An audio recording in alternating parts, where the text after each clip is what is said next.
mi Dios, nuestras debilidades, nuestras contradicciones delante de ti. Y lo hacemos, Señor, porque tú eres bueno y porque tú tienes misericordia para con tus hijos, Señor. Porque tenemos la fe y la certeza de que tenemos un abogado, este bendito abogado, Jesucristo el justo, Señor, quien intercede por nosotros. Te pedimos, Padre, entonces, por misericordia, que tú laves y limpies nuestro pecado. Laves y limpies nuestros corazones de toda maldad. Quita de nosotros toda angustia, toda aflicción, Señor amado, toda tristeza en las cosas de este mundo y ayúdanos a levantar la mirada, Señor, y a mirar esa mirada y colocar nuestros ojos donde tú estás, Cristo bendito. Te alabamos, te bendecimos, también te pedimos que tú acompañes a nuestros hermanos, Señor, en sus hogares, a los que se van a conectar dentro de poco también, si tú con ellos, Señor, guarda a nuestro pastor, sánale, recupérale, Padre. Te pedimos también que en esta tarde tú nos llenes de tu presencia y de tu Santo Espíritu para poder entender y comprender tu palabra. Te rogamos y te pedimos todo esto en el nombre de Jesús, nuestro Señor. Amén. Gloria a Dios, gloria a Dios, gloria a Dios. La lección está en Mateo 13, verso 18 al 22.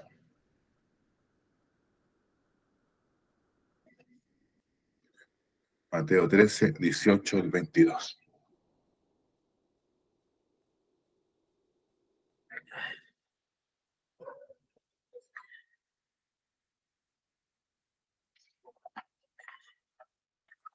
Mateo 13, 18 al 22.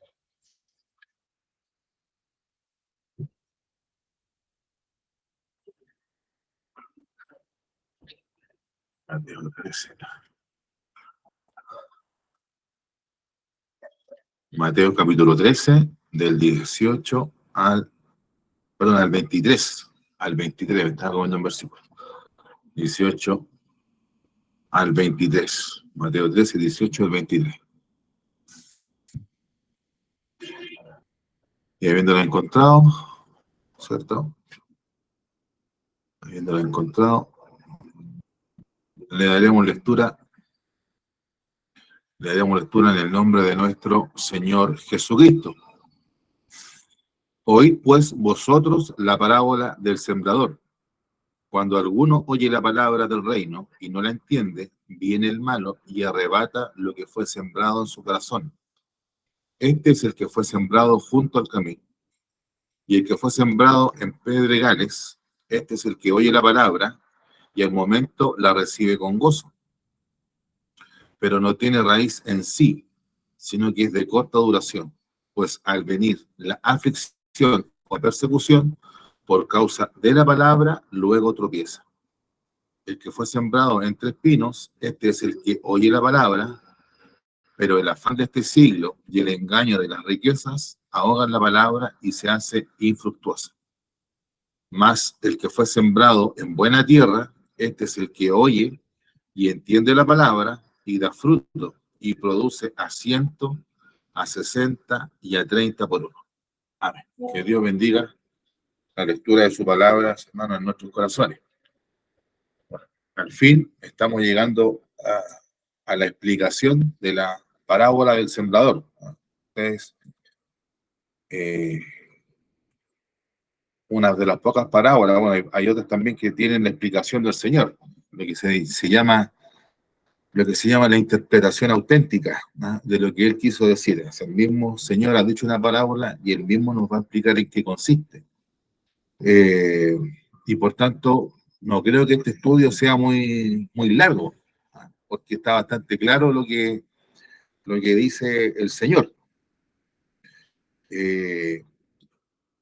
Y lo que nosotros veníamos comentando, ¿cierto? Que el capítulo 13 es el capítulo de las parábolas del reino, de las parábolas en que el Señor comienza a comparar el reino con algo generalmente usando figuras de la agricultura, del campo, cosas bastante familiares para los judíos de aquella época y también bastante familiares para nosotros el día de hoy, porque más allá, a pesar de que todos los que estamos aquí somos gente de ciudad, más o menos todos comprendemos los procesos de la agricultura y del campo, así que no es tampoco algo tan desconocido.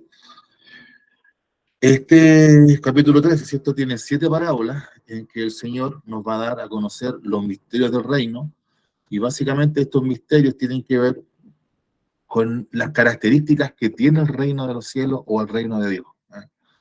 Y son cosas, son características que de alguna manera vienen a romper la imagen que tenían los judíos con respecto a la venida del Mesías, ¿cierto? Muchas veces nosotros hemos dicho que los judíos, y hemos escuchado esto, que los judíos esperaban un tipo de Mesías, un tipo de Salvador, un, un tipo que venía a colocar las cosas en orden, a restaurar el reino de Israel, a restaurar el reino del rey David, eh, y por tanto no, eso estaba en su mente, y con estas explicaciones que da el Señor quiebra, ya lo ha hecho un montón de veces, ya en el Sermón del Monte, el Señor ha intentado quebrar ese concepto en la mente de los judíos, pero ahora lo vuelve a hacer, lo vuelve a demostrar. Y también nosotros en estas dos últimas escuelas dominicales que hemos tenido, no hemos detenido esta palabrita que aparece en el versículo 11 del capítulo 13, que no es una palabra que el Señor utiliza de manera al azar, sino que es bastante de adrede, ¿cierto? Cuando dice, porque a vosotros os he dado saber los misterios del reino. Esa palabra misterio del reino tiene que ver, de alguna manera, es bastante semejante a la palabra que el profeta Daniel le dice a Nabucodonosor cuando Daniel le cuenta el sueño que él tuvo, porque el rey se lo olvidó, y se lo interpreta. Y nos acordamos de esa figura, ese sueño en que hay una estatua que representa todos los reinos de la tierra, y de una montaña aparece una roca que echa abajo esa piedra, y esa roca, perdón, echa abajo, la roca es echa abajo esa estatua, y la roca se constituye en un reino que va a durar para siempre.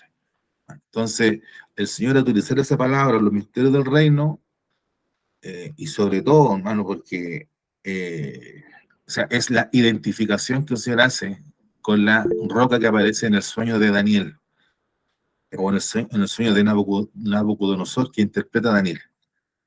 Y también sabiendo que uno de los títulos que el Señor usaba bastante, ¿cierto? Que es la palabra el Hijo del Hombre, también es una referencia a lo que aparece en Daniel, ahí en Daniel capítulo 7. Entonces, no son estas palabras que da el Señor aquí, no son unas palabras eh, de alguna manera al azar o solamente una forma de decir, sino que el Señor de manera bastante intencionada, de manera bastante de adrede, el Señor se identifica con aquellas profecías que hablaban de él ahí en Daniel, ¿no? Referente a lo del reino y también referente a lo del Hijo del Hombre, entre otras más que el Señor se identificó plenamente. Entonces el Señor, recordemos nosotros que esta explicación se la da a sus discípulos. Dice en el versículo 11 nuevamente, acuérdense que toda esta parte y de esta explicación viene porque los discípulos le preguntan por qué le hablas por parábola. Eh, Al parecer, les sorprende esto a los discípulos, ¿por qué les hablan por parábola? Eh, de alguna manera, los discípulos se dieron cuenta que el Señor también esto lo hacía de manera intencionada, no era algo que iba sucediendo, sino que el Señor lo tenía súper claro, y algo que el Señor tenía súper eh, eh, que él iba a hacer de manera deliberada. Esa es la palabra que ando buscando. De manera deliberada, el Señor está haciendo esto de enseñarles por parábola, haciendo comparaciones, y comparaciones, ¿cierto? Porque la parábola básicamente esto es una comparación, haciendo comparaciones, y de alguna manera el Señor dice, el que tiene oído, entienda. No, el Señor ya ha explicado de manera bastante, y aquí Mateo puede, en este sentido, el Evangelio de Mateo, el libro de Mateo, puede quedar bastante libre de culpa porque el Señor se extendió ahí en el Sermón del Monte, ¿cierto? Mateo 5, 6 y 7. El Señor se extendió de manera, pero larga y lata, sobre lo que tiene que ver con el reino de los cielos. Pero los judíos, ¿cierto? Y esto es lo que viene contando Mateo, después del Sermón del Monte hasta ahora, viene contando lo siguiente, que los judíos, los fariseos, los escribas, los ancianos de Israel, constantemente han rechazado una y otra vez al Señor. Han rechazado su palabra, su doctrina, se han burlado de él, como hemos repetido hartas veces, le llamaron Belcebú, eh, insinuaron, o sea, no insinuaron, sino que derechamente declararon de que el Señor hacía milagros por el poder del diablo. Entonces, el Señor de alguna manera, cuando llega a este punto del capítulo 13, el Señor ya dice, eh, de alguna manera hace simbólicamente lo que el Señor les dijo a sus discípulos. Cuando vayan a una aldea y no los quieran recibir, sacúdanse los pies, y ustedes váyanse tranquilos porque cumplieron su misión.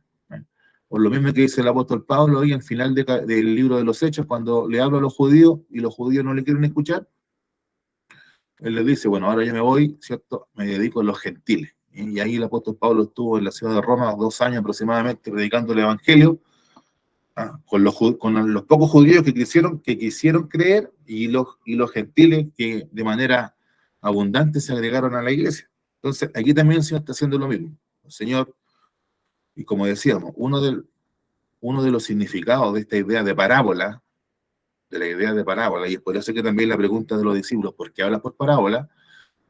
El Señor, como decíamos, está sacudiéndose los pies y yéndose y dirigiendo su ministerio hacia otro tipo de personas y no hacia el pueblo de Israel, es porque la parábola, ¿cierto? Para los que creen es una puerta abierta, pero para los que no creen es una puerta cerrada, ¿cierto? Para los que creen es vida, para los que no creen, para los incrédulos, para los que rechazan, para los que cuestionan, para los indiferentes a la palabra de Dios, la parábola es muerte. Para los que creen, la parábola es luz, para los que rechazan, para los indiferentes, para los que cuestionan, para los que se burlan, la parábola y la palabra de Dios en general, ¿cierto? Es oscuridad y no la pueden entender. Entonces, eso es lo que está haciendo el Señor. Y es por eso que ahora el Señor, en el versículo 18, en el que hemos leído, en este párrafo que hemos leído el día de hoy, explica esta parábola. ¿Ya? Porque dice, a ustedes, a los discípulos, les he dado a conocer los misterios del reino. A ustedes, para ustedes es esto. ¿Ya? Y lo que veíamos en la lección anterior, o en el texto de la lección anterior, que nosotros siempre tenemos que tener ese cuidado y aprovechar todas estas instancias para revisar nuestra vida espiritual, es que nosotros no podemos asumir derechamente que somos discípulos si no entendemos a quienes el Señor llama a sus discípulos. Y en el texto veíamos varias cosas que identifican a un discípulo del Señor, y si es así, si nosotros pasamos ese examen ante nuestro propio análisis, ¿cierto? De alguna manera somos discípulos, hermano, y a pesar que haya muchas contradicciones, muchas cosas que nosotros puedan parecer equivocadas, pero recuérdese usted que los discípulos también, hasta el último momento, tuvieron muchas cosas complejas, ¿no? Tuvieron muchas cosas que no anduvieron bien, y por tanto, pero el Señor dio fe de ellos. El Señor oró por sus discípulos, el Señor se los entregó al Padre, se los encomendó, el Señor defendió a sus discípulos. De alguna manera eso a mí me asemeja mucho a lo que hacía nuestro obispo, hermano. O sea, siempre se lo he contado, que nuestro obispo siempre donde estaba, su iglesia la colocaba siempre por alto. Entonces, eh, su cuerpo de profesores, su grupo, sus juntas oficiales, su dorca, mi abuelito, pero donde le tocaban el tema, y si le tocaban mal, si había una cosa que descomponía a mi abuelito, era esto. A veces por temas familiares, a veces, ¿cierto? Hay familiares que se burlan un poco de la iglesia y de los hermanos, y si había una cuestión que a mi abuelito se le descomponía la cara, era cuando pasaba eso no le gustaba. Entonces, el Señor también hizo ahora, nosotros que somos todos de la iglesia, sabemos que nuestra iglesia tiene detalles, sabemos que nuestra iglesia tiene problemas, como toda iglesia, ¿no? Toda nuestra iglesia tiene cosas que no andan bien, pero nuestro obispo defendía a su iglesia, porque el Señor también hizo lo mismo con sus discípulos. De los discípulos se podrían decir muchas cosas no buenas, pero el Señor los defendió, porque lo que decíamos, lo que hemos venido diciendo todas estas escuelas dominicales, hermano, eh, el Señor ha hecho algo en nosotros. Si el Señor ha hecho algo en nosotros, aunque eso sea pequeño, aunque eso sea, hermano, una pequeña huella del Señor, eso es, de ahí vienen las grandes cosas. Eso es lo que tenemos que tener en cuenta, ¿no? Eh, eh, Quisiéramos que a lo mejor todas las cosas partieran grandes, que naciéramos grandes de una, pero es que no es así, bueno, no es así. Hay casos, por supuesto, de personas que de un momento a otro el Señor hace una obra tremenda en ellos, pero no siempre es así, y lo que nos muestra la historia de la iglesia es que, es que siempre hay un proceso. Esa es como la regla general, siempre hay un proceso, lo que nos muestra la palabra de Dios, que siempre hay un proceso, en algunos más largo, en algunos más corto, pero si empezó el proceso, si es que se inició el proceso, entonces ahí nosotros somos discípulos del Señor, ¿no? Quisiéramos a veces ser perfectos, y ese es el problema muchas veces, que se cae, ¿cierto? En que no, tenemos ese llamado a ser perfectos, tenemos ese llamado, nosotros vamos para allá, pero no somos perfectos. Entonces, ¿y qué pasa? Que personas que no se ven perfectas abandonan el Evangelio, abandonan la iglesia, abandonan la palabra de Dios, porque se ven se dan cuenta de todos sus errores. Pero el Señor es tan misericordioso, dice que Él no vino a quebrar, ¿cierto?, la caña que está hueca, ¿ah? Ni el pábilo que humea, ¿cierto?, esa mechita que no ilumina mucho, pero tira puro humo, el Señor no la vino a apagar. Y eso es lo que nosotros tenemos que tener siempre en cuenta, hermano. El Señor comenzó la buena obra, el Señor, ¿cierto?, la va a terminar. Y que Dios nos ayude entonces, como siempre hemos venido diciendo, ya que el Señor está trabajando, nosotros trabajemos con Él. Y en la parábola, dice el Señor, oíd pues, versículo 18, oíd pues vosotros la parábola del sembrador.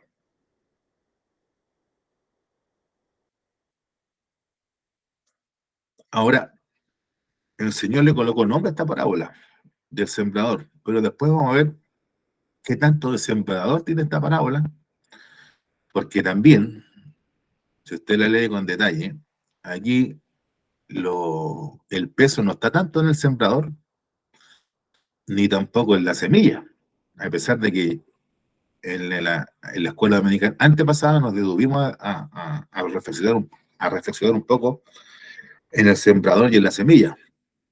En realidad, el énfasis está puesto en la tierra, ¿no?, en los tipos de tierra, ¿no?, que nosotros sabemos, que ya hemos leído, se refiere a los tipos de corazones o a los tipos de personas. Pero el Señor dice, esta es la parábola del sembrador, y también sabemos nosotros que estas son parábolas del reino. El Señor aquí nos va a dar características del reino de los cielos, ¿ya? Eh, a pesar de que la parábola del sembrador no comienza con esta frase diciendo el reino de los cielos semejante a, no comienza así. Sabemos, ¿cierto?, de que esta parábola es una parábola del reino, porque el Señor dice en el versículo 11, a ustedes les he dado a conocer los misterios del reino, y luego lo que hace, le explica la parábola del sembrador. Así que a pesar de que esta parábola no comience con eh, con esas palabras, ¿cierto?, el reino de los cielos semejante, sabemos que esto tiene que ver con características del reino. Y una de las características del reino, ¿cierto?, es esta, que el reino es predicado, es anunciado. Esa es una de las primeras características que tenemos que tener nosotros en cuenta, que el reino de los cielos tiene que ser predicado, tiene que ser anunciado. Primera característica, que el reino, ¿cierto?, es algo que se predica, que se anuncia, que se comunica. Eh, y por tanto, ¿cierto?, esta referencia que hace el Señor era algo que nosotros veíamos también en la escuela dominical pasada, que el reino de los cielos un reino de cosecha. El reino que trae Jesucristo, el Mesías, no es un reino de cosecha, sino que es un reino de siembra, es un reino de predicación. No es lo que esperaban los judíos, no es lo que esperaban los judíos, que era un reino de cosecha, en que el Señor, como en la cosecha que va a haber más, en la parábola que viene más adelante, ¿cierto? El Señor va a separar los justos de los malos, ¿cierto? Y a cada uno va a dar su retribución y su pago. No, el reino que trae el Mesías, ¿cierto? Es un reino de siembra, ¿ah? Y por tanto el reino de los cielos tiene que ser anunciado y predicado. Eso es una de las primeras características que nos salen acá. También el hecho, ¿cierto?, que el Señor considere la predicación y la compare con una siembra, con un sembrador, nos habla de un proceso. Y de alguna manera hay un desarrollo gradual del reino de los cielos. Así como la siembra tiene un proceso, ¿cierto? Y tiene estaciones del año en que hay involucradas y distintos tipos de clima, y sol y lluvia y todas esas cosas, así también el reino de los cielos es un proceso. Es un proceso que se va desarrollando gradualmente. Es un regalo que se ha ido desenvolviendo de a poco. Y eso nosotros lo vemos por la misma experiencia de los discípulos, que ellos al inicio de su llamado, ¿cierto? Cuando el Señor les dice, ven y sígueme, le dice a varios de ellos comenzaron con nuestro Señor Jesucristo de una manera y luego terminaron de otra. Fueron personas totalmente transformadas. Por ejemplo, el caso de Pedro, hermano, que en algún momento de su vida él negó al Señor, pero al momento de recibir, ¿cierto?, la llenura del Espíritu Santo, él se colocó delante, en Jerusalén, ¿ah? En Jerusalén se puso a predicar el Evangelio, siendo que el Señor estaba, todavía la muerte de él estaba fresca, por llamarlo así, y él se puso a predicar, ¿cierto?, de una manera vehemente, valiente, y también de una manera poderosa. Entonces, vemos ese proceso, ¿ah?, ya sea en las personas, y vemos ese proceso en el desarrollo del reino. El alcance que tiene el reino, ¿cierto? La palabra del reino el día de hoy es tremenda. Es algo insospechado. Yo creo que nunca el apóstol Pablo, que fue el gran predicador, ¿cierto?, de los gentiles, nunca él pensó el alcance que iba a tener la palabra de Dios.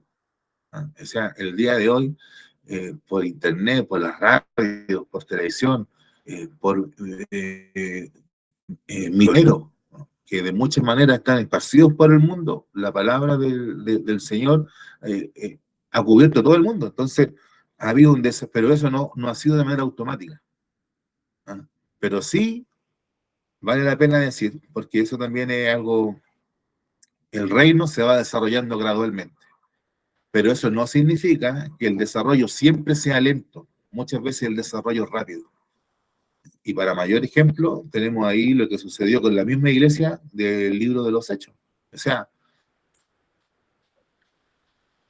antes de que terminara el siglo primero, el nombre de Cristo era conocido en toda Europa y en todo el mundo conocido, en norte de África, Asia, ¿cierto? Y ya los misioneros habían llegado a Inglaterra, que era lo último que quedaba, ¿ah?, en el mapa que ellos conocían. O sea, los extremos del Imperio Romano, ¿cierto?, que eran España e Inglaterra, ¿cierto?, por el lado del Atlántico, y Asia, y el norte de África, y todo el corazón de Europa, ya era conocido el nombre de Cristo. ¿Ah? Y las personas eran bautizadas en el nombre del Señor. O sea, fue un crecimiento tremendo. Entonces, el reino se desarrolla de manera gradual. Hermano Manuel tiene el micrófono encendido. No sé si lo puede apagar. Ahí, gracias. No, todavía no lo apaga. Tengo problema con el... Ahí lo tiene, a ver si lo puede apagar. Entonces, el desarrollo del reino es gradual, pero eso no significa, hermano, no significa que es algo lento. A veces sí, pero hermano querido, pidámosle al Señor que sea rápido para nosotros, ¿ah? Que sea algo así como son los avivamientos. Una de las características de los avivamientos es esto, hermano, que la obra del Señor se manifiesta de una manera tremenda, la misericordia del Señor, el poder de Dios, hermano, comienza a causar ese impacto, como el impacto que causó en la iglesia del Nuevo Testamento, en la iglesia primitiva que se llama, en la primera iglesia. Entonces, eso es lo que nosotros queremos ver. A veces siempre estamos esperando, no, que las cosas tienen que ir paso a paso, piano a piano, pero no es así, hermano. El Señor, en algún momento, mira, aquí el Señor es como los buenos jugadores de fútbol. Cuando hay un buen jugador de fútbol, se aburre de la cuestión, agarra la pelota, discúlpeme el término, agarra la pelota y él hace la jugada y hace los goles solo. Así también es en las cosas de Dios. A veces nosotros estamos siempre esperando en el proceso, en el desarrollo, muy bien, pero llega un momento en que el Señor dice, vamos a parar esto un poquito, y él toma la pelota, él toma la decisión y empieza, hermano, a jugar él. Y eso es lo que nosotros queremos ver. Eso es lo que pasó con la iglesia pentecostal en el avivamiento de 1909, hermano. Y el Señor en algún momento sacudió a su iglesia, ¿cierto? Y levantó varones y mujeres que estuvieron dispuestos a predicar el evangelio y a ser llenos del poder de Dios y causar un impacto en nuestro país, ¿no? Y un impacto que se esparció por toda América, hermano. Eso es una de las cosas que el Señor hace. Entonces, el reino tiene esta característica. Hay un desarrollo gradual, pero no siempre esa gradualidad es lenta, y nosotros no digamos, bueno, el reino se va desarrollando gradualmente. ¿Ya? Sí, es así, pero eso no significa que sea lento. También, otra característica que tiene el reino, y en particular con la persona de nuestro Señor Jesucristo, es esta mezcla de poder y humildad. De poder, y esta mezcla que está en el Señor Jesucristo y que también tiene que estar en sus hijos, en sus siervos, es esta condición de poder y humildad. ¿Por qué? Porque como los judíos esperaban la manifestación, ¿cierto?, de un Mesías poderoso, ¿ah?, y que iba a ordenar, ¿cierto?, el mapa político de Asia Menor y de Europa, ¿cierto?, colocando a Israel como la principal de las naciones. Y también, eso lo esperaban los judíos, pero también los discípulos, al ver al Señor sanar enfermos, sacar los demonios, sanar a los ciegos, hacer andar a los cojos, multiplicar el pan y los peces. Entonces, los discípulos también podían esperar, oye, pero esto va a ser tremendo. O sea, aquí tenemos un Señor que es poderoso. O sea, piensen ustedes que cuando el Señor calma la tempestad, ellos que estaban con miedo por la tormenta que estaba en el mar, cuando el Señor calma la tempestad, no se les acabó el miedo a los discípulos, sino que quedaron con más miedo y espantados diciendo, ¿quién es este que aún el mar y el viento le obedecen?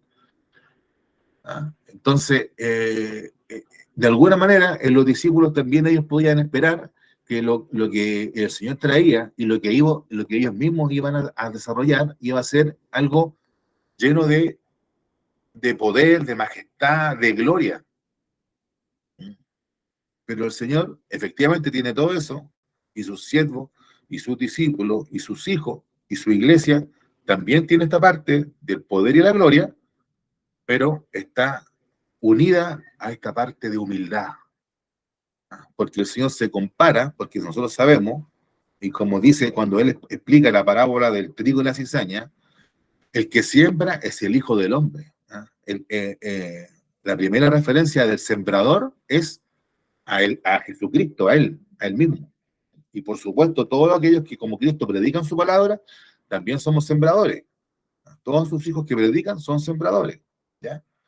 Pero la primera referencia es a Cristo, a Jesucristo. Y Él se compara con una figura tan sencilla y humilde como un sembrador. No como un conquistador, no como uno que, ¿cierto?, a pesar de que lo hizo, no como uno que ató al hombre fuerte, no, el Señor se identifica con uno en esta parábola, en esta parte, en este tipo de enseñanza. El Señor se identifica con una persona bien humilde, bien sencilla, bien utilizando la palabra en el sentido más natural de su significado. Se identifica con una persona bastante ordinaria, ¿cierto? Común y corriente, como un sembrador. Para nosotros tal vez no sea tan ordinario ver un sembrador, porque aquí no hay. Sería extraordinario ver uno. Pero para la cultura de Israel era algo bastante común y el Señor se identifica con él.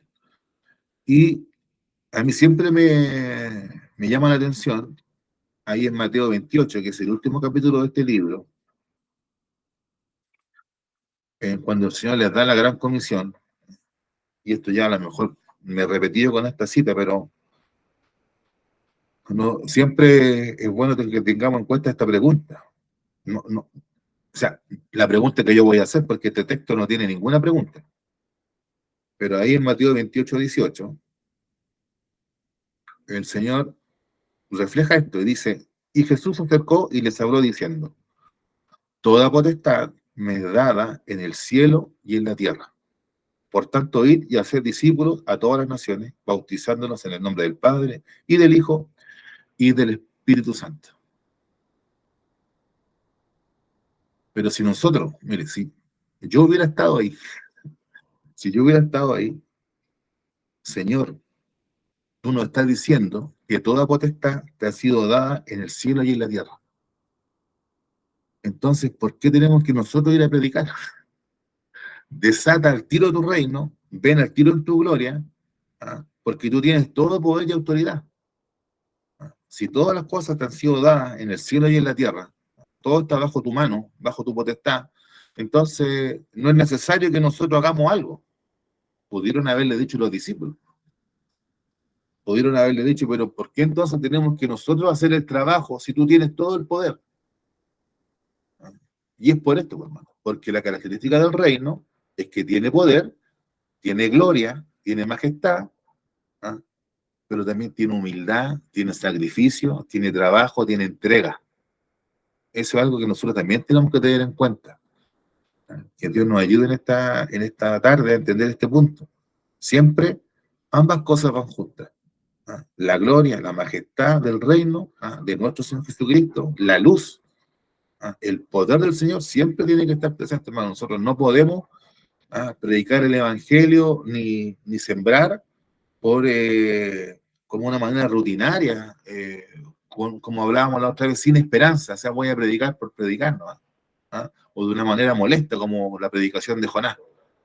No, no, nosotros no tenemos que hacer con la esperanza de que Dios va a transformar, va a hacer una obra, hermano, en las personas. Y a veces esa obra, hermano, esa obra no es tanto, a veces no es tanto, hermano, para afuera, como pasaba antes. A veces, muchas veces, cuando nosotros predicamos, esa obra queda adentro. ¿Ah? La otra vez, no sé por qué escuché aquí que hablamos del sembrador y de la predicación, un estudio que se hizo por ahí por el año 70, un holandés, creo que estuvo aquí en Chile, hizo un estudio sobre la iglesia pentecostal. Y en su estudio que él hizo en varias iglesias pentecostales, descubrió que por la predicación a la calle no se convertía a nadie. El análisis de ese estudio fue, oye, esta gente va a predicar y no llega nadie a sus iglesias por la predicación. Pero él, analizando el tema, se dio cuenta que la predicación a la calle, era la escuela formativa más grande que tenía la iglesia pentecostal. O sea, y en su análisis, de una persona que tal vez es creyente, pero no era pentecostal, en su análisis, él decía, más que la escuela dominical, más que la escuela dominical, lo que hace que la iglesia pentecostal sea iglesia pentecostal es la predicación a la calle, es como es lo que más identifica. ¿Ah? No sé si me está recibiendo, parece que tengo problemas con mi red, pero si usted me escucha bien, ya. En lo que más identifica, decía esta persona, este estudio, es lo que más forma y lo que más va garantizando, decía él, la continuidad de la iglesia, según su análisis, ¿ah? Era la predicación a la calle. O sea, la iglesia se perpetúa, ¿ah? En la predicación a la calle. ¿Ah? Un análisis, hermano, que Tal vez no es que sea inspirado por Dios ni nada, pero es un asunto de tener en cuenta, hermano. ¿Y por qué? Porque la predicación en la calle, ¿cierto? Es donde más se nota este punto de la humildad. ¿Ah? La gente nos tilda de locos por andar hablando y gritando en la calle, ¿cierto? Por andar con un equipo. De alguna manera es ahí donde, y si hay algo que podríamos compartir con los estudios, ¿cierto? De esta persona, es esto, que efectivamente ahí se forma el creyente, ¿ah? Ahí donde, porque es ahí donde uno se expone al mundo, donde uno se expone, ¿ah? Y se muestra como creyente. Entonces, esa circunstancia es la que va garantizando la continuidad de la iglesia. Entonces, a veces la predicación en la calle, no como en el pasado, ¿cierto? Que era muy típico en los años 30, 40, 50, hermanos, que los hermanos que se venían a la calle siempre llegaban con alguien, siempre, siempre, siempre. ¿Ah? Y esa experiencia que cuenta nuestro pastor Samuel, de nuestro obispo, que, ¿cierto? En algún momento nuestro obispo dijo ya a la gente, empezó a llamar a la gente, ya, pónganse la fila, ¿ah? Pónganse la fila y vamos a la iglesia. ¿Ah? Eso era muy común, hermano, eso pasaba mucho antes. Pero en la época que se hace este estudio, esto ya no estaba pasando. ¿Ah? En los 70, tirándose a los 80, esto ya no pasaba mucho. Pero el énfasis que coloca esta persona es esto. La predicación en la calle, a pesar de que no llega nadie con este sistema, pero es el sistema que garantiza la supervivencia de la iglesia, porque en ella se van formando los creyentes. Y no deja de tener razón, porque el Señor se identificó con uno que predica, con uno que siembra la palabra. Entonces, de alguna manera, también nosotros, cuando predicamos, y nosotros que somos pentecostales, que predicamos a la calle, nos identificamos con el Señor que sale a sembrar, y sale a sembrar así nomás, hermano. Uno a veces quisiera tener, como hacen los políticos, un focus group, ¿cierto? Un análisis de las personas que nos van a escuchar, tener una idea, una preparación, ¿cierto? Dirigir un mensaje, ¿no? Nosotros salimos con el mensaje así, pues, a granel. A mí me toca hacer de repente algunos cursos de derecho laboral en alguna empresa y la persona que me contrata, yo le pregunto, le digo, oiga, ¿quiénes están en el curso? ¿Hay gerentes? ¿Hay operarios? ¿Hay jefes? ¿Quiénes están? Entonces, dependiendo del público, yo preparo la enseñanza que tengo que dar, de derecho, de una cuestión performance, ¿no? ¿Ah? Pero cuando uno predica en la calle, es como el sembrador, ¿no? Uno no tiene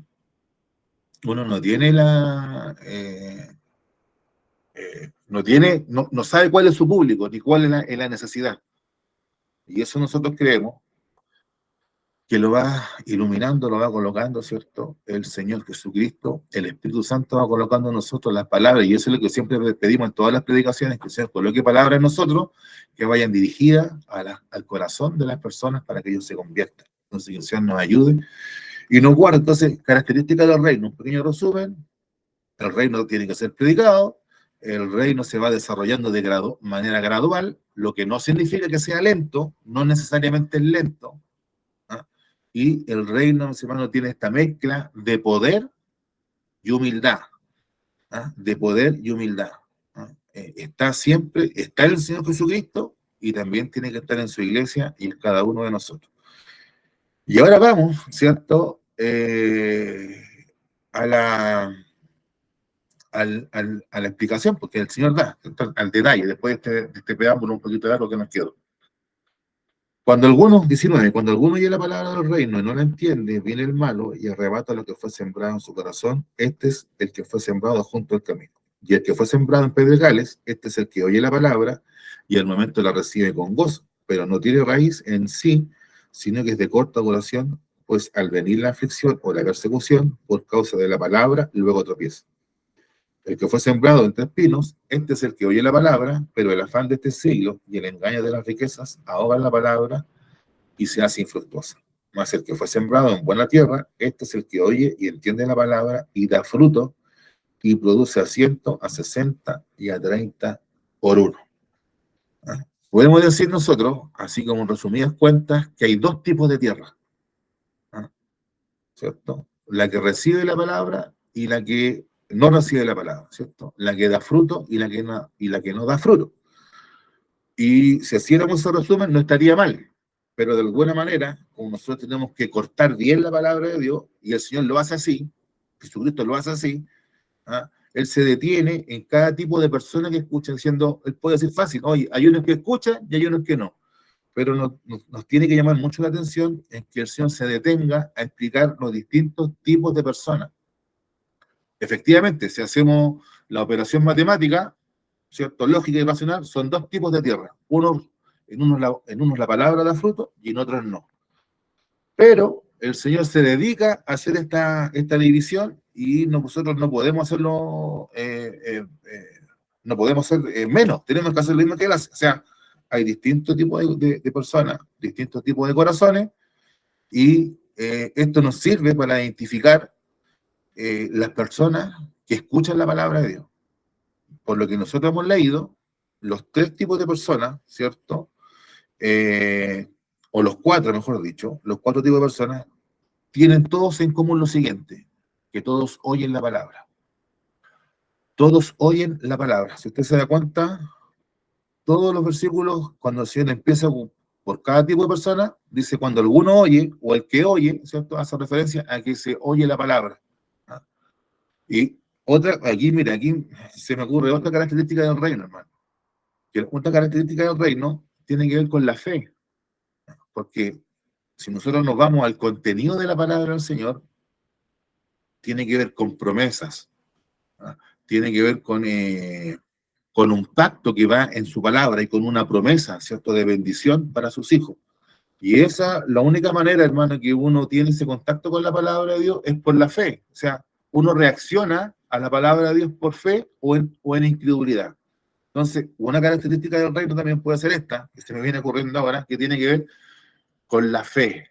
¿Ah? Esto es, el reino de los cielos es por fe y para fe. ¿Ah? Porque tiene que ver con la idea de oír y el contenido de la palabra de Dios, ¿cierto? Son promesas. ¿Ah? Son promesas que están selladas por su espíritu y esas promesas, ¿cierto? La manera de entrar a ese reino es por fe. ¿Ah? No es otra manera.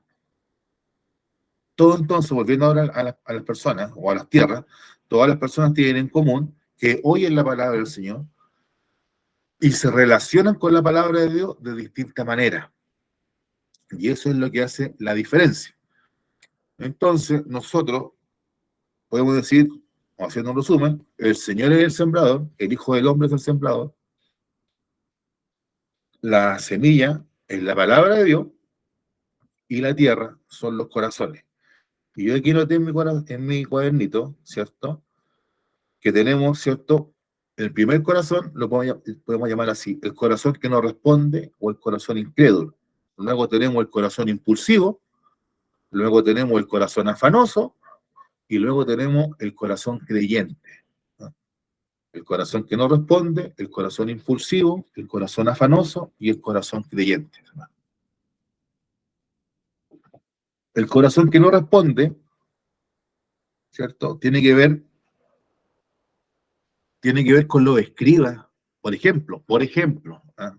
Podemos extender esa situación extender ese ejemplo a muchas cosas, pero en la época del Señor Jesús, ¿cierto? Lo primero tiene que ver con los escribas, fariseos, con los sacerdotes de Israel, que las palabras, hermano, era como la semilla que rebota en una tierra dura. Les rebotaba la palabra del Señor, les rebotaba los milagros, la doctrina del Señor, les rebotaba, en ellos no causaba ningún efecto, porque ellos se habían cerrado a escuchar al Señor. Entonces, de alguna manera, como dice un profesor ahí, la, la gente que no cree, ¿no? La gente incrédula, la gente que es dura de corazón, como un corazón que no responde a la palabra de Dios, ¿cierto? Son como los ídolos. Los ídolos que siempre los salmistas y los profetas se burlan de los ídolos. ¿Por qué? Porque tienen ojos y no ven, oídos y no oyen, no tienen pies y no caminan, ¿cierto? Así también pasa con esta gente, y de hecho el salmista hace esa asociación ahí en el Salmo 135,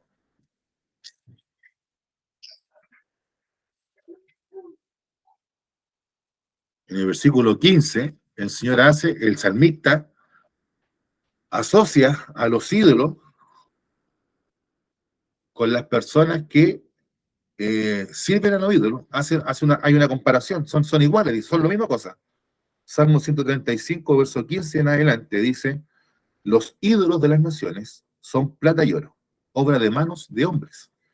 Tienen boca y no hablan, tienen ojos y no ven, tienen orejas y no oyen, tampoco hay aliento en sus bocas. Y esto es importante: semejantes a ellos son los que los hacen y todos los que en ellos confían. Es decir, la persona incrédula es como estos ídolos. De alguna manera, la persona incrédula, dura de corazón, que no quiere recibir la palabra del Señor y la desecha. Si nosotros nos vamos al caso de Jesucristo y la generación que él le tocó predicar, estos fariseos, sacerdotes, escribas, ¿cierto? Eran gente que no le gustaba al Señor, lo rechazaban, lo odiaban, ¿ah? Había envidia en sus corazones. Entonces, así también pasa con la gente del día de hoy. A lo mejor no le gusta el predicador, no le gusta la iglesia, no le gusta la forma de la iglesia, las cosas que se hacen en la iglesia. Entonces, rápidamente cuestionan todo y por tanto la palabra nunca entra en sus corazones y de alguna manera podemos a lo mejor relacionarlo con lo que recién leíamos, que las personas, aunque sean ateas y no crean en nada, tienen un ídolo y son semejantes a estos ídolos que tienen ojos y no ven, tienen orejas y no oyen, no entienden, no comprenden la palabra del Señor. Entonces, el corazón que no responde, ¿cierto? Es ese sembrado junto al camino, en que la palabra del Señor como le rebota, ¿cierto? En la forma de una semilla, ¿cierto? Y esto dice que viene el malo, viene el diablo, podemos decir, viene Satanás, vienen los pájaros y arrebatan la semilla, y en esta persona no hay recuerdo, ni memoria, ni nada que indique que ha creído en el Evangelio. También tenemos el corazón impulsivo, ¿cierto? Que ese que fue sembrado en pedregales, versículo 20. Y el que fue sembrado en pedregales, este es el que oye la palabra y al momento la recibe con gozo. Pero no tiene raíz en sí, sino que es de corta duración, pues al venir la aflicción o persecución por causa de la palabra, ¿cierto? Dice, luego tropieza. Entonces, esta persona es una persona impulsiva. Recibe la palabra con gozo, con alegría. Hay algo en su corazón que le hace lógica, que le hace razón, ¿cierto? Y hace que tome una decisión de manera rápida. Hace que tome una decisión por seguir a Jesucristo. Nosotros ahí siempre, aquí, nos podemos acordar rápidamente del joven rico. El joven rico se acercó al Señor, ahí en Mateo 18 aparece la historia del joven rico. El joven rico se acercó al Señor y, ¿cierto? Él dijo, Señor, vengo a seguirte. Básicamente, dime qué cosa tengo que heredar o sea, qué cosa debo hacer para heredar la vida eterna, y yo lo voy a hacer. Entonces, pero cuando el Señor lo confrontó con la palabra y confrontó su propio corazón, el hombre se entristeció y se fue. Vino la aflicción, porque se hace un juicio apresurado de lo que es el Evangelio y la facilidad para hacerlo, y por tanto cuando viene la aflicción, ya sea no solamente la aflicción que viene de afuera, sino la aflicción de decir, oye, tengo que dejar el mundo, tengo que dejar mis amistades, tengo que dejar a las cosas que me gustan, o dejar las cosas a las cuales estoy acostumbrado. Viene esa aflicción, como dice ahí la palabra, viene la aflicción, y la persona cuando llega a eso, ya no. O sea, en la época que nos toca vivir a nosotros, nos podemos quedar con esta parte. Pues dice, al venir la aflicción, cuando viene la aflicción, porque nosotros hasta el momento todavía no somos perseguidos, no hemos sufrido la persecución como sí le tocó vivir a los discípulos. Pero lo que toca a nosotros, la sola aflicción, muchas veces de dejar las cosas de este mundo, de llevar una vida apartada de las cosas malas, o de las cosas que hace el mundo, hace que muchas personas digan, no, yo no sigo sirviendo al Señor. Entonces, hay una persona impulsiva, y dice ahí, el que fue sembrado en pedregales, este es el que oye la palabra, la recibe con gozo, pero no tiene raíz en sí, sino que es de corta duración. ¿Ah? De alguna manera, esa raíz dio un brote. ¿Ah? Esa raíz algo hizo, esa semilla, algo hizo en el corazón de esa persona que se hizo inclinar hacia el Evangelio, que la hizo reconducir hacia el Evangelio. Pero como decía un viejo predicador, esa persona se llenó, ¿cierto?, de puros deseos, de puras resoluciones vehementes. ¿Ah? No, yo voy a seguir al Señor. O esas famosas resoluciones, ¿cierto?, decisiones que uno hace al final de año, ¿cierto?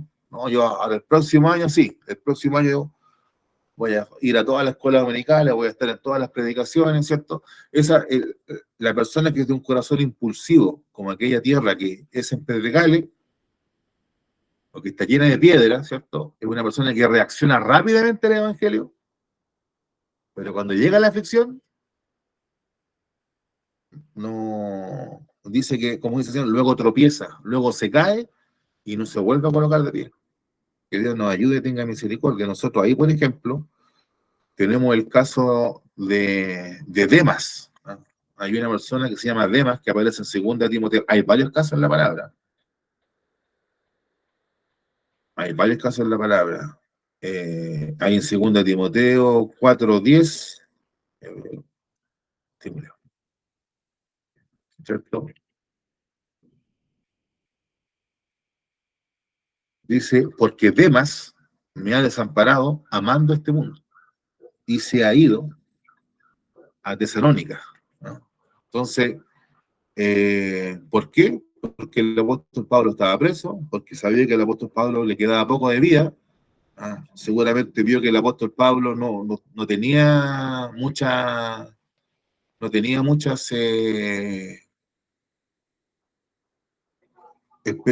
sea, vio humanamente, vio a un hombre anciano metido en una cárcel que lo único que tenía era su capote, que no lo tenía ahí, sino que le pide a Timoteo que se lo traiga y sus libros. O sea, lo único que le quedó al apóstol Pablo de haber servido a Cristo fue su capote, que era una especie de poncho, y sus libros, y nada más. Y eso seguramente, además, de alguna manera, le produjo una expresión tan fuerte, se sintió afligido, y esto es lo que me espera. Entonces, él, amando el mundo, abandonó al apóstol, y eso, hermano, hay muchos casos así, ¿cierto? Siempre me llama la atención el caso de Herodes, que Herodes escuchaba la predicación de Juan el Bautista, y en el Evangelio de Marcos, si usted busca, ahí en Marcos nos cuenta la siguiente historia, que Herodes escuchaba de buena gana la predicación de Juan. Y cuando, ¿cierto? Por esta mujer Salomé, ¿cierto? Con Herodías, traman este plan de matar a Juan el Bautista, a Herodes le pesa mucho, le duele mucho esto, porque de alguna manera sentía cierta simpatía por Juan y entendía que era un profeta, y lo escuchaba de buena gana, pero de ahí a más no pasaba más. ¿No? De alguna manera había una reacción simpática, agradable, pero no pasaba más. Luego tenemos el que fue sembrado entre espinos, versículo 22. El que fue sembrado entre espinos, este es el que oye la palabra, pero el afán de este siglo y el engaño de las riquezas ahogan la palabra y se hace infructuosa. ¿Ya? Entonces, aquí tenemos nosotros el corazón afanoso. Aquello que la semilla cae en una tierra que está llena de alguna manera, nosotros podemos decir, de raíces malas. ¿Ah? Junto la semilla comparte su espacio con malezas, con semillas o con raíces que están ahí incrustadas, que son malas, que no son útiles, que no producen ninguna utilidad y por tanto, ¿cierto? Eso ahogan la semilla y la palabra se hace, o la semilla se hace infructuosa, y dice, el afán de este siglo y el engaño de la riqueza. Es decir, aquí nos encontramos con una persona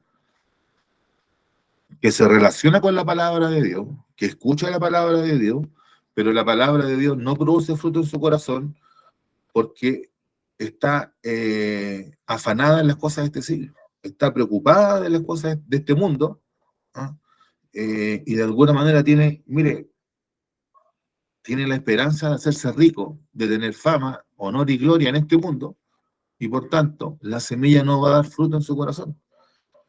Y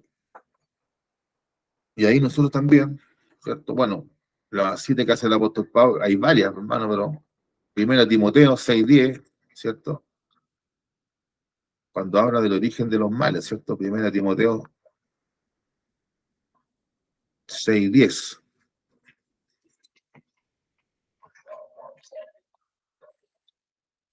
dice, porque la raíz de todos los males es el amor al dinero, el cual codiciando algunos se extraviaron de la fe y fueron traspasados de muchos dolores. ¿Ah? Entonces, aquí también lo encontramos con un tipo de personas. ¿Ah? Y es por eso importante, hermano, la distinción y ¿cómo llamarlo? El desmenuzamiento que hace el Señor. Porque al principio, así en grueso, podríamos decir, hay dos tipos de tierra, pero este desmenuzamiento que hace el Señor, este detalle que hace el Señor, nos demuestra, ¿cierto?, que hay distintas maneras de relacionarse con la palabra del Señor y que esas distintas maneras de relacionarse con la palabra del Señor, muchas de esas están en la iglesia.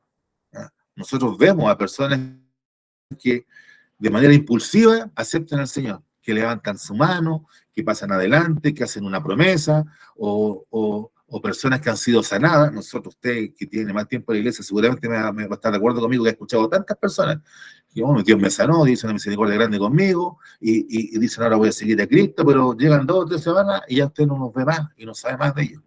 Y también personas que están en la iglesia, ¿ah?, pero que están afanadas en las cosas de este mundo, engañadas por las riquezas, esperar o recibir riqueza, honra, reconocimiento en este mundo, mejorar su situación, pero estas cosas ahogan la palabra. ¿Ah? ¿Por qué? Porque la palabra comparte espacio, por decirlo así, usando una palabra media complicada históricamente, pero creo que aquí en este punto vale. La palabra comparte espacio vital con otras cosas y la palabra se ahoga, ¿ah?, y se hace infructuosa y no produce fruto. Y hablando de eso, me acordé de ahí, ¿cierto? Ahí en Santiago, capítulo 1, Santiago, capítulo 1,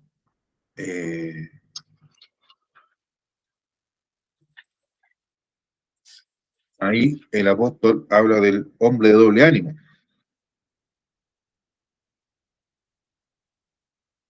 Santiago, capítulo 1, verso 8. ¿Ah? El hombre de doble ánimo es inconstante en todos sus caminos. ¿Ah?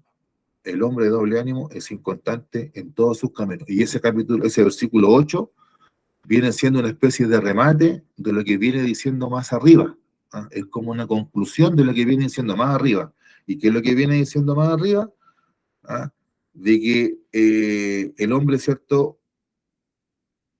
que le falta fe, ¿cierto?, el que tiene duda, es como la onda del mar que es arrastrada por el viento de un lado a otro, echada para allá y para acá, ¿cierto? Y eso lo remata, y el que es así, dice que no va a recibir cosa alguna del Señor, no va a recibir nada del Señor. La persona que es inconstante, como la onda del mar que va para allá y para acá, y es arrojada acá, y después arrojada más allá, la persona que es así en la vida espiritual, porque tiene duda, porque le falta fe y le falta sabiduría del Señor, esa persona dice que no va a recibir nada del Señor y esa persona es inconstante en todos sus caminos.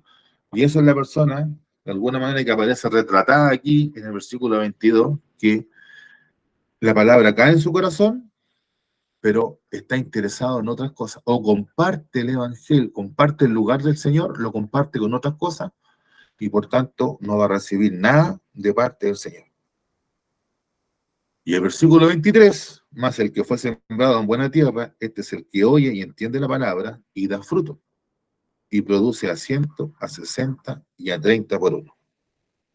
Y por último nos encontramos, ¿cierto?, con la persona con el corazón creyente, el corazón que es una buena tierra, en que la semilla cae y da fruto, ¿cierto? Y tenemos como una constante, y no solamente una constante que el Señor ha revelado en el Nuevo Testamento, sino que una constante de que la palabra de Dios produce efecto en las personas. Esa constante ya viene del Antiguo Testamento, ¿cierto? Nos podemos acordar del Salmo 1, ¿cierto?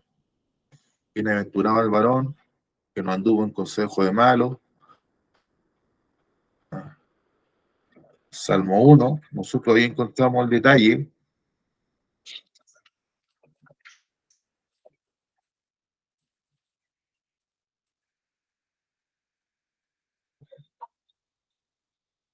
O tenemos esto que pasa en las personas que reciben la palabra de Dios. Dice, bienaventurado el varón que no anduvo en consejo de malos, ni estuvo en camino de pecadores, ni en silla de escarnecedores asentado, sino que en la ley de Jehová está su delicia, ¿cierto? Y esa palabra ley nosotros la podemos interpretar fácilmente, sin ningún problema, como palabra de Jehová, como palabra de Dios, sino que en la ley de Jehová está su delicia, y en ella medita de día y de noche. Y aquí viene el fruto. Será como árbol plantado junto a corrientes de aguas, que da su fruto en su tiempo y su hoja no cae y todo lo que hace prosperará. Entonces, la eficacia de la palabra en el corazón del creyente, hermanos, es algo que ya viene del Antiguo Testamento, es algo que es una situación, es algo que sucede en el reino de los cielos, ¿no? Y que es así, ¿ya? También, para no irnos más, para no llenarnos de citas, ¿cierto? En cuanto a al hecho de dar fruto, ahí en Mateo capítulo 3, versículo 10, dice el Señor, aquí está hablando Juan el Bautista, y ya también el hacha está puesta a la raíz de los árboles. Por tanto, todo árbol que no da buen fruto es cortado y echado en el fuego.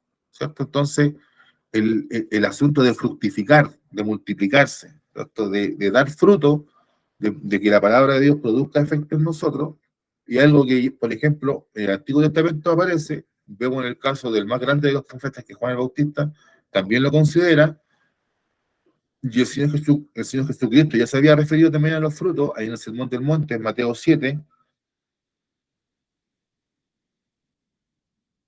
Mateo 7, 17 al 20.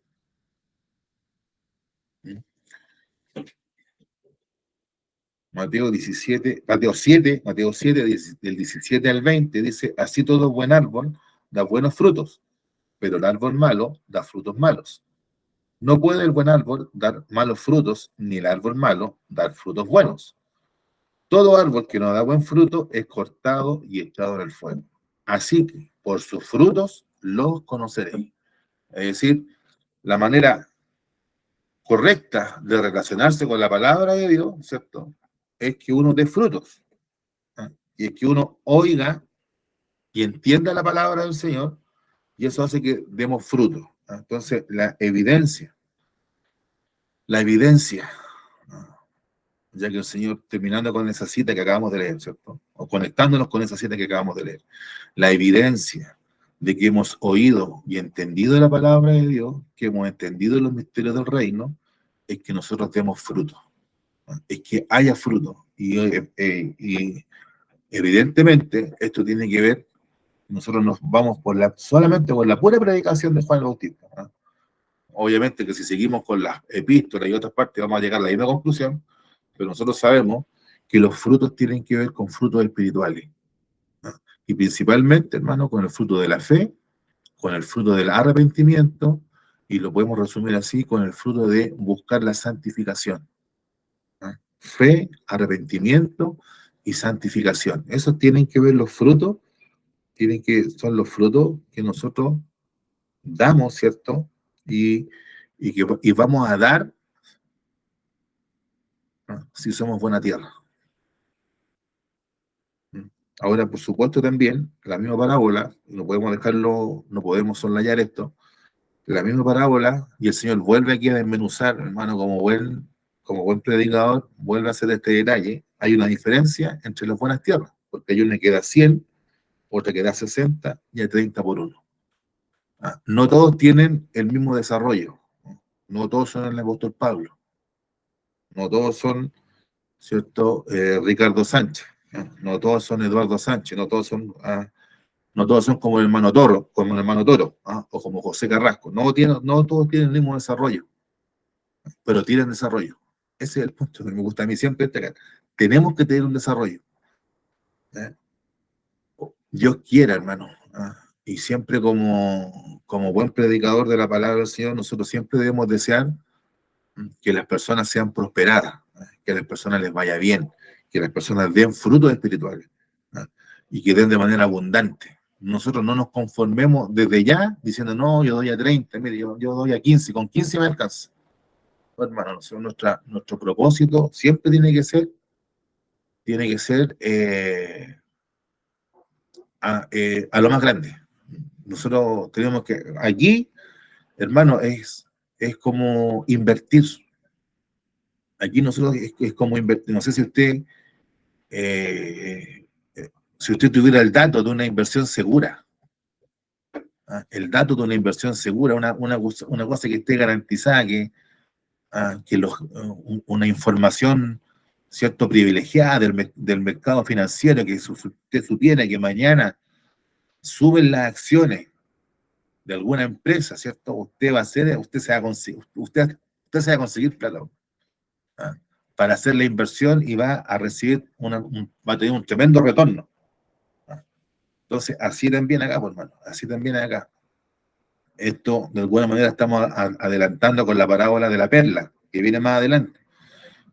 Aquí también es lo mismo, hermano. Nosotros no podemos decir, no, yo soy una tierra que va a dar, pero va a dar poquito. No, hermano. Nosotros tenemos que tener en cuenta que el Señor nos quiere bendecir de manera abundante. Entonces, ¿por qué nosotros vamos a cortar la mano al Señor? Cuando empezamos así, nosotros, no, yo me conformo con el 30, yo me conformo con 60, ahí estamos mal. Pues de alguna manera, nos, tenemos que dar todo lo que nosotros tengamos. Porque esto es importante, el fruto no lo damos nosotros, el crecimiento no lo damos nosotros, sino que lo da Dios. Lo da Dios. Entonces nosotros no empecemos a especular antes. Y el Señor a mí, ¿cuánto me va a hacer crecer? O podemos decir así, el Señor, ¿cuánto me va a hacer rendir a mí? Esa no es la pregunta correcta, no es una pregunta adecuada. La pregunta es, ¿soy o no soy buena tierra? Esa es la pregunta. Y si soy buena tierra, voy a dar fruto. Y más allá de eso, empezar a especular, no, yo voy a dar a 30, voy a dar a... No, lo que nosotros tenemos que intentar, por supuesto, el deseo nuestro es agradar a Dios en todas las cosas, en que en todo lo que hagamos el nombre de Dios sea glorificado. Y que el Señor nos utilice como Él quiera, para lo que Él quiera. Y eso, hermano, si esa es nuestra disposición, nuestra cosecha, nuestro fruto va a ser abundante. Y allá, hermano, cuando estemos en el reino de los cielos, nuestros frutos van a ser pesados, van a ser medidos, y vamos a ser premiados. Pero nuestro deseo aquí tiene que ser siempre eso, lo que dijo el apóstol Pablo, que él iba a recibir la corona de vida eterna. Y dice que el Señor mismo se le iba a entregar. Ese tiene que ser nuestro propósito. A veces tenemos esa idea un poco equivocada, pienso yo. O sea, equivocada, pero bien intencionada, ¿cierto? Esa idea de decir, no, mire, si yo, aunque entrando y que cierren la puerta y que el vector me quede agarrado, que la blusa me quede agarrada con la puerta, así como cuando uno queda atrapado en el metro, ¿cierto? Y uno alcanza a entrar, con eso me conformo. No, hermano, ese no es nuestro llamado. Nosotros tenemos que entrar eh, con, eh, con seguridad al reino de un cielo, hermano. Mira, mire, eh, aquí está mi hermano Hernán, está mi hermano José Germán, si usted hermano Nolasco, que nos ha tocado despedir hermanos de la iglesia. Y a veces hay hermanos y personas que van a la iglesia y uno tiene la duda. La persona será salva, no será salva. ¿Qué habrá pasado aquí? Por favor, hermano, usted que me está escuchando, no nos coloque a los predicadores en ese dilema. Yo tuve la suerte de despedir a la hermana Georgina, hermano. Por los testimonios de ella, por su forma de ser, por todas las cosas.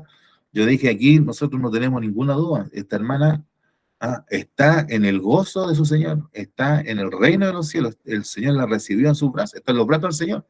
Aquí no hay ninguna duda. ¿ah? Pero de repente estar, no sé, hay que andarse, ¿cierto? Andar pisando huevos, andar con cuidado para no decir, ¿cierto? Como una vez yo escuché de un predicador que sin ningún miramento preguntó a la familia, bueno, y este hombre dijo, así dijo, este hombre que creyó en el Evangelio se arrepintió y dijeron no. Y el predicador dijo, bueno, ¿qué se puede decir? Pues tenía toda la razón, ¿eh? ¿Qué se puede decir? Dijo, de un hombre que nunca creyó en el Evangelio. No se puede decir mucho, dijo. Y ahí está, ahí fue su palabra, hermano. No, ojalá que ese no sea su caso, ni tampoco sea el mío. ¿Ah? Que tengamos, hermano, busquemos tanto la gloria de Dios, busquemos tantas las bendiciones de Dios, busquemos tanto el servir al Señor, que cuando nos tengan que despedir, la única duda va a ser, oye, este hermano rendió 30, 60, 100, no lo sabemos, eso lo sabe el Señor. Pero sí sabemos que dio fruto y que la palabra del Señor produjo un efecto en su vida. Y terminamos esta parte. Pero ahora viene la otra parte. Y con esto terminamos. ¿Cuál es la otra parte? La parte compleja, pues, hermano. ¿Cuál es la parte compleja de todo esto? El sembrador tiene poder, ¿no? Porque es Jesucristo. Y los predicadores, ¿cierto? Que son enviados por el Señor, también tienen poder porque el Señor los envía. ¿Por qué? Porque la palabra de Dios es poderosa. ¿Ah? La palabra de Dios tiene poder. La palabra de Dios es la que transforma y convierte el alma. ¿Ah? La que hace sabio, ¿cierto? Al sencillo, a los simples, a los jóvenes, la palabra de Dios es la que los transforma, ¿cierto? La que la palabra dice que nos conforta, o sea, nos da fuerza, nos fortalece. Perfecto. Pero ¿y qué pasa aquí en esta parábola? Si piensa usted, ¿qué pasa aquí con la palabra de Dios? La palabra de Dios, el que está junto al camino no hizo nada. Y la palabra de Dios con el que cayó, ¿cierto? Entre pedregales o entre espinos, la palabra no produjo fruto. ¿Qué pasa aquí? La enseñanza de la parábola es esta. Ah, que la responsabilidad está en la persona que recibe la palabra. ¿Ah? Usted no me puede decir, ni yo le puedo decir al Señor, es que Señor, el predicador que mandaste, Señor, ¿cómo se te ocurrió mandar a este predicador? ¿Ah? Señor, es que ¿cómo se te ocurrió mandar a este hermano que tiene puras muletillas, que siempre predica lo mismo? Señor, hermano, la responsabilidad no está en el predicador, la responsabilidad no está en la palabra. Aquí la enseñanza que nos da esta parábola es que la responsabilidad, ¿cierto?, está en la persona que oye, en el oyente. La responsabilidad está en el oyente, ¿no? Y podemos decir así, el carácter del oyente determina la eficacia de la palabra del Señor, ¿no? El Señor tiene poder, así es, amén, gloria a Dios. La palabra tiene poder, efectivamente, la palabra de Dios tiene poder, así es, gloria a Dios para siempre, así es, la palabra de Dios tiene poder. Pero lo que nos quiere mostrar esta parábola es que la parábola, ¿cierto?, está colocando la balanza, la está cargando hacia el que oye, ¿no? Entonces nosotros no descansemos en que el Señor tiene poder. Sí, así es, la parábola no está negando eso. La parábola no niega y nosotros no descansemos en que la palabra de Dios tiene que hacer efecto en mí. Lo que está mostrando la parábola aquí en este punto es que en nuestro carácter, ¿cierto?, nuestra forma de ser, es lo que va a determinar la eficacia de la palabra del Señor. ¿Ah? Eso es lo que nosotros tenemos que tener en cuenta. Y por tanto,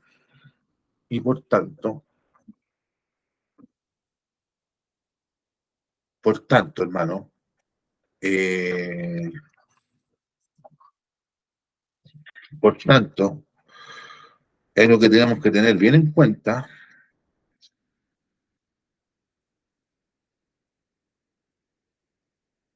Tenemos que tener bien en cuenta nosotros eh, que nosotros no podemos descansar, ¿ah?, en los demás, por más. Si ese es el punto de la parábola. Y es por eso que el Señor parte con esta parábola, El Señor parte con esta parábola porque, acuérdese, el Señor le está cerrando la puerta a los fariseos, a los escribas, le está cerrando la puerta a los indiferentes, a los duros de corazón, y se le está abriendo a sus discípulos. ¿Ya? Por tanto, se usa primero parte con esta parábola porque está colocando la responsabilidad no en él, no en la palabra que él trae, no en la semilla que él siembra, sino en el tipo de personas que están escuchando.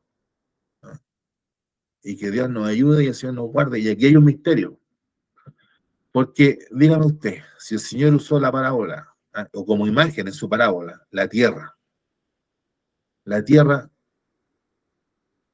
¿puede hacer algo para ser buena tierra? Ese es el punto. Si nosotros en estricto rigor nos vamos a una cuestión de lógica de campesino, la buena tierra no es escasa, hay que preparar la tierra. La tierra hay que prepararla, la tierra tiene que tiene un tratamiento que la tierra no puede brindarse a sí mismo. La tierra no escogió, oye, yo soy la tierra que está en el camino, oye, yo soy la tierra que tiene piedra, yo soy la tierra, y aquí hay un misterio, pues, hermano, porque la responsabilidad, y esto es lo que veníamos viendo también en la clase pasada, la responsabilidad del hombre y la soberanía de Dios.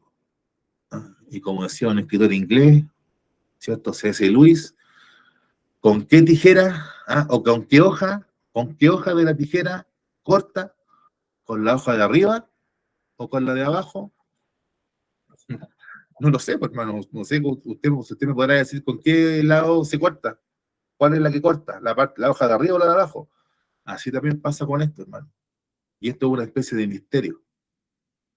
Y digo especie porque a lo mejor no me quiero aventurar más allá, pero está la soberanía, por una parte de Dios, que nos hace buena tierra para escuchar la palabra de Dios.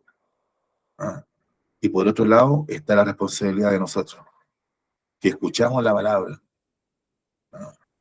Y parece que la tijera, ¿cierto? No, yo sé que la tijera corta con una, pero ambas hacen el ejercicio. Y no es que nosotros ayudemos a Dios, no es eso, sino que lo que Dios comienza se manifiesta en la persona. Lo que Dios comienza se manifiesta en la persona. Entonces, está ese ejemplo cuando el apóstol Pablo le predica a un grupo de gente, y hay una mujer que se llama Lidia, y el Espíritu del Señor preparó el corazón de esa persona para escuchar la palabra con atención. Entonces, aquí está el Espíritu de Dios. Entonces, nosotros aquí, miren, no podemos terminar esto diciendo, hermanos, nosotros tenemos que ser buena tierra. Esa conclusión está bien, pero en parte. Tenemos que ser buena tierra, pero tenemos que pedir al Señor ser buena tierra. Eso es la otra. Tenemos que pedirle, no, porque aquí podemos caer en este error. Hermanos, tenemos que ser buena tierra, ¿cierto? Y de alguna manera podemos pensar que nosotros podemos mejorarnos. No, aquí tenemos que tener la conciencia, Señor, tengo que mejorar mi calidad de persona, pero ayúdame tú. Tenemos que depender del Señor. Y cuando eso se manifiesta así, ¿cierto? Cuando eso es así, es porque el Señor está trabajando en nosotros.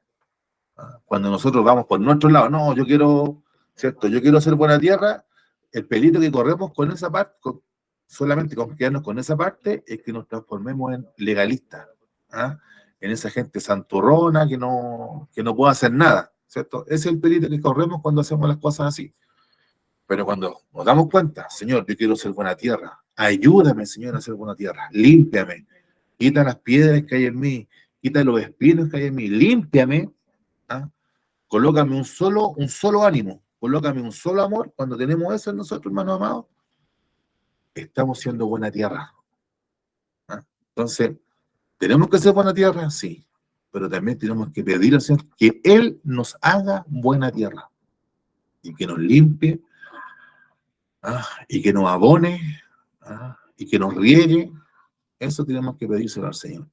Y de alguna manera, el Señor en esta noche lo está haciendo, ¿cierto? Por esta predicación, y el Señor lo va a seguir haciendo mientras usted medite en esta palabra, ¿cierto? Y en esta situación. La responsabilidad es suya, la responsabilidad es mía. De la medida que nosotros escuchamos, en la medida en que nosotros, de la manera que nosotros respondemos a la palabra de Dios, la palabra del Señor va a dar fruto en nosotros. Es así, y eso es lo que nos dice la palabra. Pero déjenme decirle esta otra parte, de que el Señor es el que transforma los corazones, y eso es lo que tenemos que pedir al Señor. Y de hecho, todavía no tengo definido el texto, pero lo más probable es que sea este, y con esta cita terminamos. Lucas 8:18, hermano. Ya que el peso, ¿cierto? En este caso, en esta parábola, está puesta en nosotros, y por tanto no podemos acusar ni a la palabra, ni al predicador, para recordar que esto tiene que ver cómo nosotros respondemos a la palabra de Dios. Versículo Lucas 8:18, dice el Señor: mirad, pues, cómo oís, porque a todo el que tiene se le dará, y a todo el que no tiene, aún lo que piensa tener, se le quitará. Pero aquí está la clave, en el principio. Mirad, pues, cómo oís. ¿Cómo estamos oyendo nosotros? Estamos oyendo con el deseo de entender, de aprender. Estamos con el deseo de escuchar al Señor. Estamos como María, ¿cierto? Que se colocó a los pies de Cristo a escuchar, ¿cierto? Lo que Él enseñaba. ¿Ah? Ese es nuestro deseo, ese es nuestro afán. Y escuchamos la palabra del Señor dispuesta, ¿cierto?, a ponerla por obra, en práctica. Es nuestro deseo agradar al Señor. Somos temerosos del Señor y no queremos ofenderlo. Y cuando lo hacemos nos entristecemos a causa de lo que hemos hecho. Si esa es entonces nuestra conducta, si ese es nuestro principio que se va desarrollando en nosotros, entonces estamos oyendo bien. Pero hermano, si la palabra de Dios a nosotros nos da lo mismo, ¿cierto? Y los clásicos ejemplos de los hermanos que se van al baño, los hermanos que se van para el pasillo, o los hermanos que se ponen a conversar, o los hermanos que se paran y se ponen a hablar a otro hermano mientras el predicador está hablando, esas cosas no están bien. Ahí tenemos que prestar más atención a esta palabrita. ¿Cómo estamos oyendo? Estamos oyendo para reírnos, para burlarnos, estamos oyendo no para aprender, no para madurar, no para dar fruto. Entonces, ahí estamos en problemas. Pero si nuestro deseo, habla predicador, habla para dar fruto, si ese es nuestro deseo, gloria a Dios para siempre, porque estamos oyendo bien. Que en esta noche el Señor nos bendiga a todos, hermanos. Hasta aquí la enseñanza de su palabra, ¿cierto? Vamos a dar gracias al Señor. Bueno, recordar los avisos. Nosotros el día de mañana tenemos reunión en todas las clases de nuestro circuito. Y el día domingo tenemos nuestra reunión de escuela dominical a las 10:30, y predicación en con Recoleta a las 9 de la mañana. Bueno, hace ya más de un mes que estamos con predicación en la calle, ¿eh? Han estado bonitas las predicaciones, eh, y pidiendo al Señor, pues siempre pidiendo al Señor que Él haga la obra en las personas que oyen su palabra. Vamos a pedir la bendición del Señor, y vamos a pedirle a nuestro hermano José Germán, ya que él viene de las conferencias llenas de gozo y de bendición, que Él nos despida con la bendición del Señor.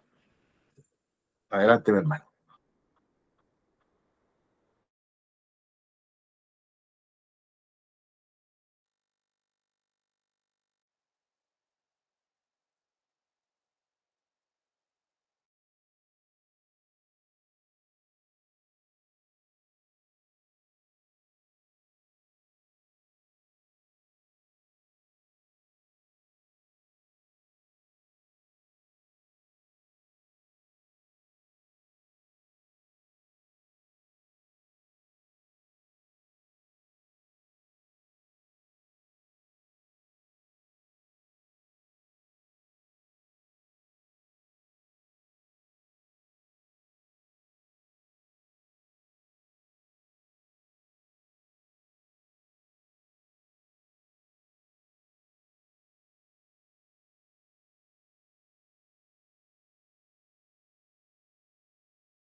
Muchas gracias, mi hermano, por su atención.